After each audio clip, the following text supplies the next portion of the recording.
existía Internet, no existían ordenadores, de hecho, no es que no existían los ordenadores a comienzos de los 90 cuando yo empecé a escribir, ¿no?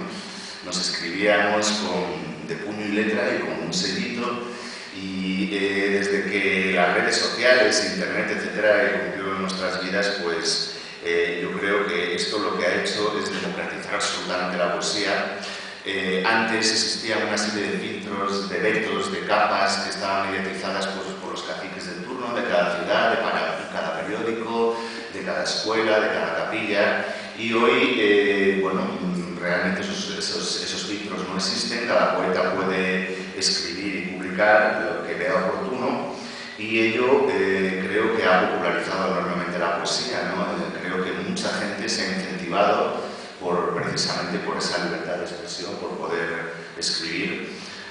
Quizás peros, bueno, pues no es un pero lo que sí observo pues es que esta democratización ha hecho que no exista ningún tipo de filtro ni de criba, lo cual a mí personalmente no me molesta en absoluto. Yo decido según mi propio criterio y juicio qué es lo que me parece bueno o malo y demás, ¿no? Si existiera un pero sería, bueno, por la cantidad de material que se publica, pero eso me parece una ventaja más que un inconveniente.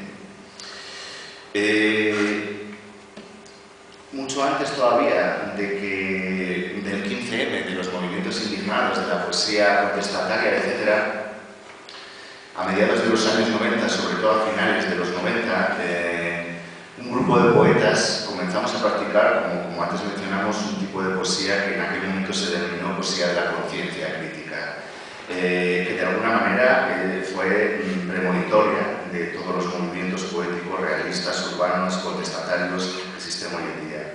Mi pregunta al observar cómo aquí en Valladolid, por ejemplo, y en muchas ciudades de España se está reivindicando ese tipo de poesía, es preguntaros a los poetas más jóvenes que estáis ahora mismo en activo si conocíais esa tendencia, esa poesía de la conciencia, a los autores que la representábamos, etcétera, etcétera, y si de alguna manera ha sido para vosotros un referente, una influencia, o simplemente habéis partido de cero, de vuestra propia experiencia y Bueno, yo soy lector y poeta muy tardío, me escribí muy tarde, hace poco, y la verdad es que no lo conocía, porque bueno, el caso de la literatura en general, como se trata desde el colegio, es el gran problema de este país, porque se te quitan las ganas muchas veces de leer.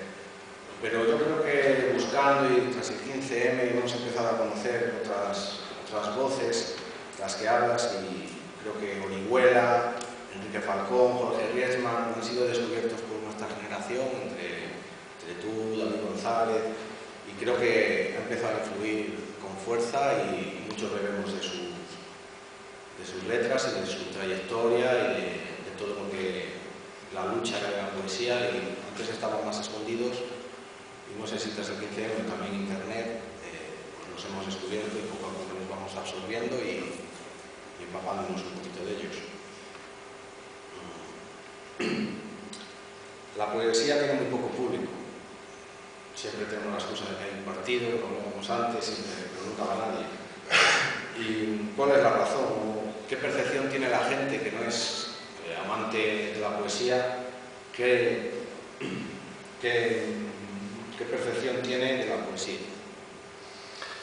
Bueno, es muy arriesgado generalizar sobre esta pregunta. Yo personalmente siempre he tenido mi propia teoría, mi propia respuesta para ello, puede ser que sea equivocada, pero a mí me parece que por una parte lo que por lo menos a mi generación, lo que nos enseñaron como poesía en el colegio, en el instituto, posteriormente en la carrera, etcétera, etcétera, era una poesía que con todo su valor, etcétera, etcétera, una poesía muy clásica. Partíamos del Cantar del Mío Cid, que sea Cipreste de Ita, etcétera, un tipo de poesía que tiene, por supuesto, su valor histórico, su valor estético, pero que no es, desde luego, la adecuada para un chaval de 12, de 13, de 14, de 15 años. Yo recuerdo, y soy el poeta, de odiar la poesía, que me parecía infumable, era un verdadero coñazo hablando claro, ¿no? Esa, por una parte, es una de las razones, ¿no? ¿Por qué no se les enseña en el instituto a Bukowski, a Raymond Carver, a otro tipo de poéticas que, pese a ser más transgresoras, van a empatizar muchísimo más con los chavales, ¿no? Y por otra parte, también me parece que una gran parte del desprestigio unido a este que hablamos de la poesía en los últimos tiempos viene también de, no lo digo como crítica, es simplemente como un análisis sociológico y poético, ¿no?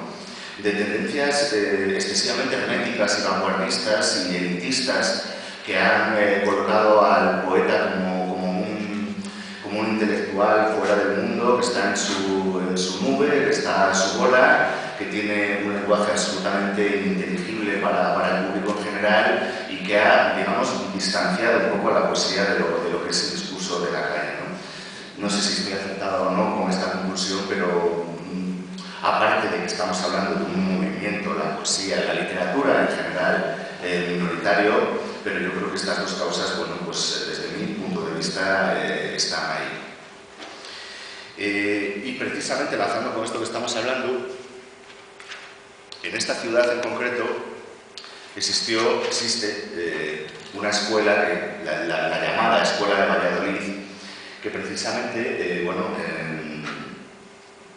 Miguel Casado, Olvido García Valdés, Ildefonso Rodríguez, La Moneda como padrino, etcétera, etcétera, que precisamente tenía o tiene unos postulados poéticos vanguardistas, simbolistas, surrealistas, etcétera, etcétera. Mi pregunta es si tú crees personalmente que desde este discurso vanguardista y hermético se puede hacer crítica social, es decir, si para dirigirse a una gran mayoría y proponer un discurso crítico se puede utilizar un lenguaje absolutamente hermético y no accesible al pueblo en general. Poder se puede, siempre se puede. Pasa, y a veces es recomendable incluso no ser tan directos en la poesía crítica social, porque puede sonar muchas veces muy panfletario, ¿no? Ni de grito, de megáfono, de manifestación.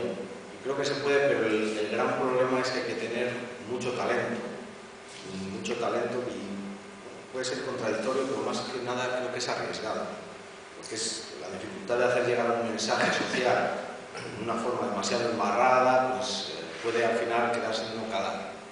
Y creo que por eso no tira mucho de ahí. Yo la verdad, en la escuela que has dicho, conozco a Olvido García Valdés, los demás tengo pendientes de conocerles, tiene cosas, pero claro, el social no tira mucho, pero poder se puede. Lo que pasa es que creo que es extremadamente difícil. Bueno, aquí va un poco de crítica y la gran parte del pastel que hay en la poesía, por así decirlo, se lo lleva un tipo de poesía caduca, vista ya 1000 veces, sin nada que ofrecer, una poesía que siempre va de la mano de la oficialidad, con premios presuntamente, ten mucho cuidado, presuntamente amañados, encerrados en poltrones polvorientos, pasadas mutuas de lomos y publicaciones íntegramente mediante premios dados a dedo. Y aquí pues entran Luis García Montero, Chus Visor, y toda esa gente que en su día tuvo, creo, muchas cosas que decir, hicieron mucho bien a la poesía, pero ahora se han oficializado demasiado y creo que, bueno, yo soy muy pequeño, a mí no me hacen daño, pero creo que hace mucho daño a gente con una trayectoria como tú que deberíais tener más visibilidad. ¿Te molesta? ¿Pasas a entrar en el juego? ¿Te han ofrecido alguna vez ser parte de ello? Bueno, como dice Jorge, hay que tener mucho cuidado en este momento, y más los que somos de León, después lo que ha pasado aquí, no nos atrevemos ni a menearlo, y para eso sí que tenemos que usar discursos simbolistas y surrealistas, porque el realista te puede causar un gordo y serio problema en este momento. A mí no me molesta en absoluto eso. Lo que pasa es que no es mi camino. Yo siempre he tenido muy claro y he tenido la gran suerte de tener siempre editores que hayan apostado por mi obra, ¿no? Tengo muchos libros publicados y nunca he tenido